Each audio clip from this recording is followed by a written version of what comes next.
కరీంనగర్ జిల్లా చిగురుమామిడిలో బీఆర్ఎస్ అభ్యర్థి ఎమ్మెల్యే సతీష్ కుమార్ కు మద్దతుగా మంత్రి హరీష్ రావు రోడ్ షో నిర్వహించారు. ఈ నేపథ్యంలో ఓగులాపూర్ భూ నిర్వాసితులకు అధికారంలోకి రాగానే పూర్తి సహకారం అందిస్తామని హరీష్ రావు హామీ ఇచ్చారు. పూర్తి బాధ్యతతో గౌరవెల్లి ప్రాజెక్టుకు కాలువలు తవ్వించి సంవత్సరంలోపు చిగురుమామిడికి సాగునీరు అందిస్తామన్నారు.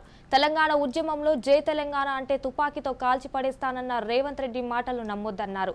బీఆర్ఎస్ కు ఓటేసి గెలిపించాలని కోరారు.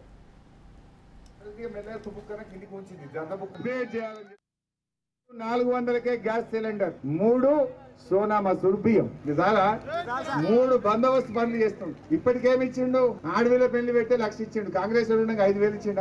ఇంట్లో ఒక ఆడవిల్లు ఉంటే తల్లికి ఒక ధైర్యం. 1,00,000 అయితే కేసీఆర్ ఉన్నాయి, మిగతా ఆమె దురాయించుకుంటుంది, మిగతా పైసలు దురాయించుకుంటుంది. ఆ చెల్లి అంత మంచిగా చేసిన కేసీఆర్ సాదుకుందామా చంపుకుందామా?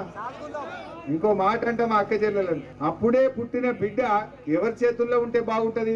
తల్లి చేతుల్లో ఉండాలి. తల్లి చేతుల్లో అప్పుడే పుట్టిన బిడ్డ ఉంటే భద్రంగా ఉంటది. మరి ఇప్పుడిప్పుడే వచ్చిన తెలంగాణ తెచ్చిన కేసీఆర్ చేతుల్లో ఉండాలన్నా ఈ దొంగల చేతుల్లో ఉండాలన్నా? ఆలోచన చేయండి. ఆయన చావు నోట్లో తలబెట్టి తెలంగాణ తెచ్చిండు. ఇప్పుడిప్పుడు వచ్చిన తెలంగాణ తెచ్చిన కేసీఆర్ చేతుల్లో ఉంటే పదిలంగా ఉంటది, కానీ ఈ దొంగల చేతుల్లో, ఈ తెలంగాణ ద్రోహుల చేతుల్లో ఉంటే ఉంటదా?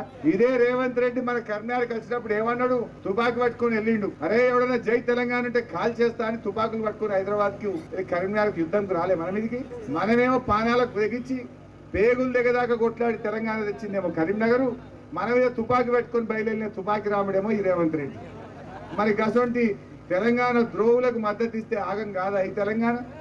దయచేసి ఆలోచన చేయండి. చివరి మాట, మన తెలంగాణ పల్లెల్లో సామెత ఉంటుంది, గతిలేని సంసారం అన్న సగబెట్టచ్చట కానీ శుద్ధులేని సంసారం సగబెట్టరాదట. సగబెట్టమా?